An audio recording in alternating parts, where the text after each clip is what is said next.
শব্দের দিকে খেয়াল করো না। দাল্লাহুল্লাহ, দাল্লা ইউদিল্লু, সুলাসি মুজাররাদের কায়দা। যদি নবী এই শব্দটা দিত তাহলে আপনি নিজেই নিজেকে পথ হারিয়ে ফেলেছেন, অর্থ আসতো এরকম। কিন্তু আদাল্লাহ ইউদিল্লু বাবে ইফআল থেকে এসেছে, রুবাইয়ের কায়দা, বাংলা অর্থ দাঁড়াবে আপনি হয়তো হেদায়েত পাওয়ার জন্য বিভিন্ন জায়গায় গিয়েছেন, কিন্তু কোরআন সেখানে ছিল না। কোরআন না থাকার কারণে আমার আল্লাহ নিজে আপনাকে দায়িত্ব নিয়ে গোমরা করে দেবে। মেহেরপুরবাসী ইমান থেকে বলবেন, হেদায়েত দেওয়ার একচ্ছত্র মালিকানা কার? আরো জোরে কার? তিনি যদি বলেন আমি গোমরা করে দেব, কোন বাবা আছে আপনাকে হেদায়েত দেবে? সুতরাং আজ বাংলাদেশে হাজারো ভণ্ড পীর আছে যেখানে কোরআন নেই, কোরআনের কর্মসূচি নেই, অথচ মানুষ কিন্তু ওখানে হেদায়েত পাওয়ার জন্য যায়। যাওয়ার পরে কি ফল হয়? আদাল্লাহুল্লাহ, আল্লাহ নিজে তাদেরকে গোমরা করে দেয়। আগেও নামাজ পড়তো না, মুরিদ হয়েছে, এখনো নামাজ পড়ে না, আরো পীরকে সেজদা দেয়। তার মানে আগে যা খারাপ ছিল আরো ডবল খারাপ হয়েছে। কথা বলেন। আগে বিড়ি খাইতো না, এমনও পীরের মুরিদ বাংলাদেশে আছে যারা পীরের মুরিদ হওয়ার পরে বিড়ি খায়। আপনি জান আটরসে অধিকাংশ মানুষ আমি নিজে দেখেছি বিড়ি খাচ্ছে। এখান থেকে কি বুঝলেন আপনি? আগেও তো ছিল না নেশা জাতীয় জিনিস, কিন্তু এখন যাওয়ার পরে ভালো হওয়ার নিয়তেই কিন্তু গেছে। পীর সাহেবদের কাছে মানুষ যায় কি খারাপ হওয়ার জন্য না ভালো হওয়ার জন্য? ভালো হওয়ার জন্য যায়, কিন্তু ওখানে কি নেই? আরো জোরে বলেন। কোরআন না থাকার কারণে আল্লাহ নিজে দায়িত্ব নিয়ে তাকে গোমরা করে দেয়। এই জন্য হাজারো জায়গা আছে যেখানে কোরআন নেই, যাওয়ার পরে আপনি আরো খারাপ হবেন, কারণ দায়িত্ব আল্লাহ। আল্লাহ যদি কাউকে দায়িত্ব নিয়ে পথ হারিয়ে দেয়, আপনাকে পথ দেখানোর মতো আর কেউ নেই। এই জন্য আহ্বান জানাচ্ছি, যেখানে সেখানে যাওয়া যাবে না। আগে দেখবেন যেখানে কোরআন আছে, কোরআনের কর্মসূচি আছে, জীবনের উপরে হুমকিও যদি আসে ওই জায়গায় আপনাকে যাওয়া লাগবে। শুধু এই সামিয়ানা পর্যন্ত শেষ, বাইরে গেলে আগে যাচ্ছিলাম। তাই গল্পে পড়েছিলাম এক গন্ডারকে কে নাকি একটু কাতু কুতু দিয়েছে, দেখে হাসে না। 3 দিন পরে লোকটা রাস্তা দিয়ে যাবার সময় দেখে গন্ডার হাসতেছে, ডাক দিয়ে বলে, ভাই 3 দিন আগে কাতু কুতু দিলাম তোমারে, তুমি তো হাসলে না, আজকে হাসতেছ। গন্ডার বলে, বন্ধু 3 দিন সময় লেগেছে কাতু কুতু আমার চামড়া ভেদ করে শরীরে লাগতে। গন্ডারের কাতু কুতু লাগে কয়দিন ধরে, আর আমাদের বাস্তব ওয়াজ দেখলেন, আমি তো ওই বিষয়ে ওয়াজ করতাম, আর বাস্তব ওয়াজ দেখলেন আপনি ন্যাংরা একটা মানুষের, এরপর অনেকের বিবেকে নাড়া দেয় না, কাতু কুতু লাগে না। এজন্য শুধু সামিয়ানা পর্যন্ত থাকলে হবে না, এটা নিয়ে যাওয়া লাগবে বাইরে। কোরআন বাদ দিয়ে কোন জায়গায় আমি যাব না, এই সিদ্ধান্ত আপনার কাছে নেওয়া লাগবে। এরপরে বাড়ি। শ্বশুরকে বাবা বলা জায়েজ আছে না নেই? বলেন। কিন্তু কোন সন্তান যদি তার শ্বশুরকে শুধু বাবা বলে, কিন্তু নিজের বাবাকে কোনোদিন বাবা বলে না, ওর নিজের বাবা তো খুব খুশি হবে, মনে মনে বলবে কুলাঙ্গার, ওরা জন্ম দিয়ে ভুল করিস, এত কষ্ট করলাম ওর পেছনে, নিজে না খেয়ে ওরে খাওয়ালাম। এই যে বাবার যে জীবনী শুনলেন, মেয়ে বিয়ে হবে না, ফকিরের মেয়ে, ভিক্ষুকের মেয়ে শুনলে এই জন্য পরিচয় দেয় না। ভিক্ষার এই নিম্নবিত্তি কাজটা করে না, শুধু দাঁড়িয়ে থাকে, যদিও টাকা তার কম হয়। সন্তানের জন্য এত কষ্ট করলাম, আর আমাকে বাবা বলে না, ও শ্বশুরকে আব্বাসান বলে। এখান থেকে আমি বোঝাতে চাচ্ছি, যদিও শ্বশুরকে আব্বা বলা যায় যাচ্ছে, কিন্তু জন্ম যিনি দিয়েছেন ওইটাই আপনার আসল বাবা। কথা বলেন ঠিক কিনা? আল্লাহ তাআলা প্রথমে ওইটাই দিয়েছে, যালিকাল কিতাবু লা রাইবা ফীহি হুদাল লিল মুত্তাকিন। কান খাড়া করে মেলাবেন আপনি কোন জায়গায় আছেন। যালিকা ইসমে ইশারা, মুবতাদা, মারিফা। আল কিতাব এর আগে আলিফ লাম আছে, এইটাও মারিফা।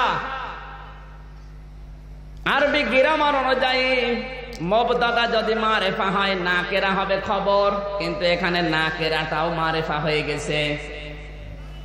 নির্দিষ্ট করে আল্লাহ দিলেন। আল্লাহ মনে হয় গ্রামার একটু কম জানে, তাহলে ভুল করলো কেন? আরবি গ্রামার অনুযায়ী খবর যদি মারিফা হয় তাহলে ইফিদুল হার্স হসরের ফায়দা দেয়। বাংলা অর্থ দাঁড়ায় পৃথিবীতে একখানা মাত্র কিতাব আল্লাহ দিয়েছে, হেদায়েত দিতে পারে, জান্নাতে নিতে পারে, তার নাম কোরআন শরীফ। কোরআন বাদ দিয়ে কোনো কিছু আল্লাহ দেয়নি যেটা আপনাকে পথ দেখাতে পারে। এজন্য মরণের পরে কবরের ভেতরে আপনাকে প্রথমে এই ফেরেশতা জিজ্ঞাসা করবে মার রব্বুকা, তোমার রবকে।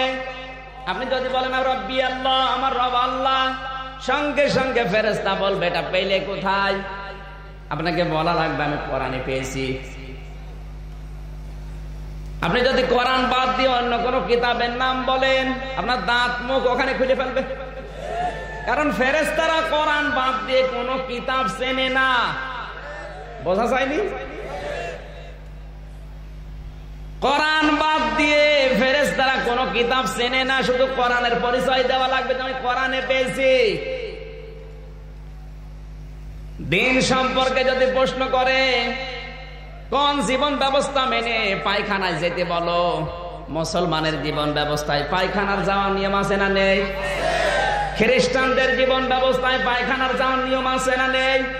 তুমি কোনটা মেনেছিলে, ডান পা আগে দিয়ে না বাম পা আগে দিয়ে প্রবেশ করেছিলে, এটা বলো।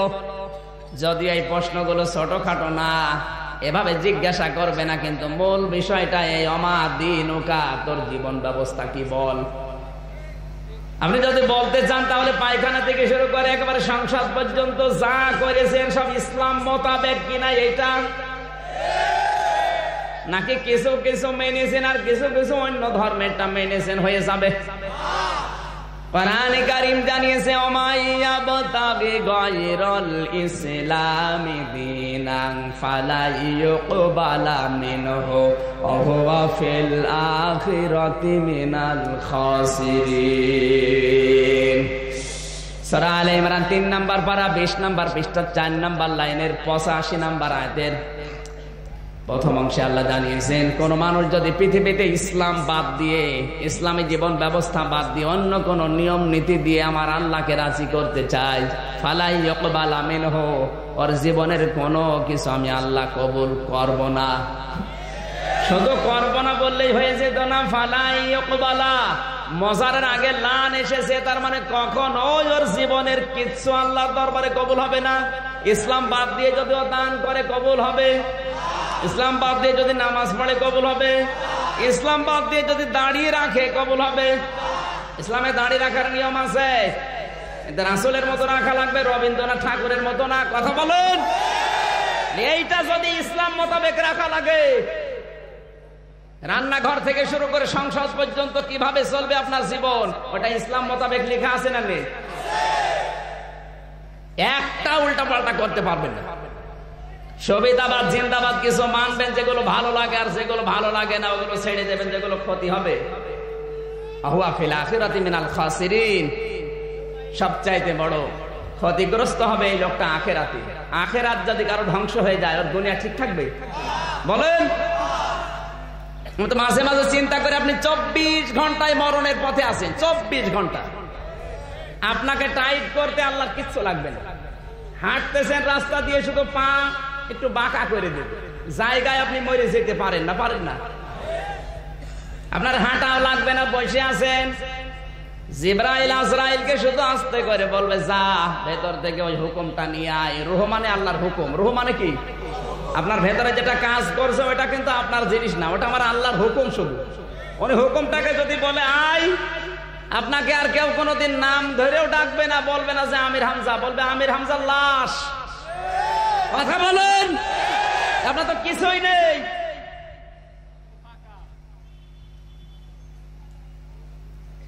একটা বাচ্চাকে যখন উপরের দিকে ফিকে মারা হয়, ও কিন্তু উপরের দিকে যখন ওঠে তখন হাসে। কথা বলছেন, দেখেছেন? একটা বাচ্চা কোলে নিয়ে এরকম ওসার দিকে মারবেন, ও উপরে উঠবে কিন্তু হাসবে। ওকে জানে যে যদি আমাকে আর না ধরে আমার অবস্থা কি হবে জানে? কিন্তু ও মনে মনে সিদ্ধান্ত নিয়ে আছে, ও জানে যে আমার একটা সাপোর্ট আছে, যিনি আমাকে উপরের দিকে মেরেছে উনি আমার ফেলবে না, আবার চেপে ধরবে। এই যে সাপোর্টটা আছে, ভরসা আছে, এই জন্য হাসে। আমাদের এই ভরসা আছে।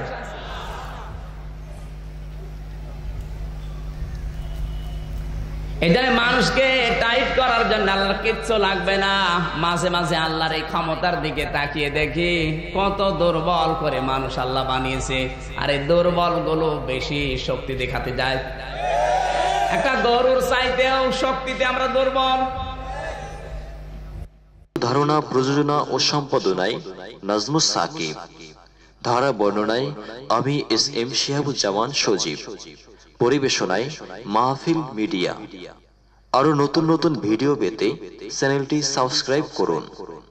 ভালো লাগলে কমেন্ট করুন, লাইক ও শেয়ার করে সঙ্গেই থাকুন।